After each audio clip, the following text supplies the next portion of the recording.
On October the 3rd every year, Germans celebrate the political reunification of Germany. Well, celebrate is rather a strong word, actually. Most of them just take the day off work. But according to some, the German Democratic Republic lives on, and it's just off the coast of Cuba.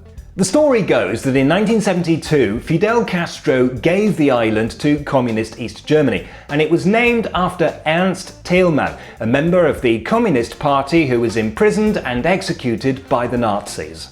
It's not a very exciting island, there's nobody living there and not even a hotel, but it was a nice gesture by Castro, a token of friendship between two nations, the perfect way to emphasize the international in international socialism. And then in 1990, Germany reunified.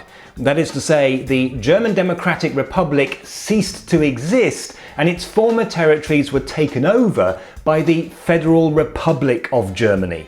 The treaty that was signed to bring this about didn't mention Ernst Thälmann Island, and so thanks to that oversight, Ernst Thälmann Island is still part of East Germany, and that means that East Germany still exists. It's even currently at war with the Republic of Molossia. Since no peace treaty was signed before reunification, and since the island is uninhabited, there is no way to end the war. In fact, Molossia is raising funds to fight the war, saying that it can't rule out the possibility of trained attack iguanas. For those who don't know, Molossia is the successor state of Wildstein and consists of a house and garden in Dayton, Nevada, and a couple of other territories. It was actually Wildstein that declared war on East Germany, but apparently nobody can remember why. So there it is, the German Democratic Republic still exists and it's in a state of war.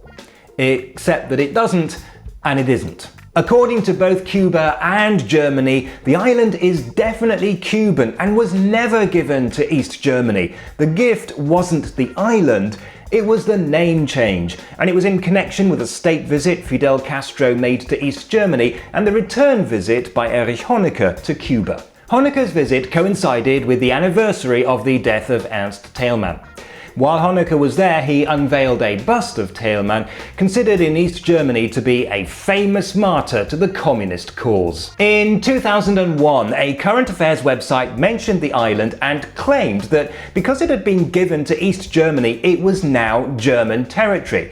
The detail that it wasn't mentioned in the reunification treaty was added to the story later, and that's how we got to where we are now. The report was hopelessly inaccurate and apparently irritated the Cuban authorities. Both Cuba and Germany were forced to release statements saying that the island is, and always has been, Cuban. The myth goes back even further though.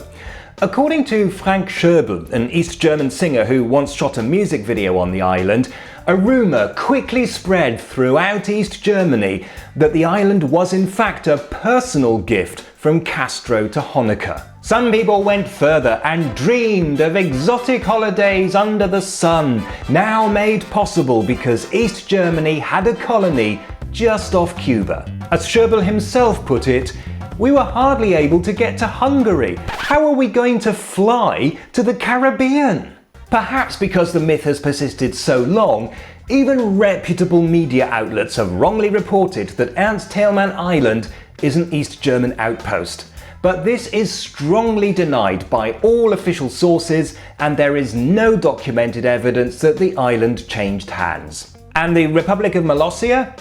Well, it's not recognised by any country in the UN, and reading about it you get the impression that even its own president doesn't take it seriously. I mean, he claims 130,000 square kilometres of Venus and believes in trained attack iguanas. I mean, this is a joke, surely. Thanks for watching. If you'd like to send me a postcard, here's the address. And don't forget to visit my website and follow me on Twitter and Facebook.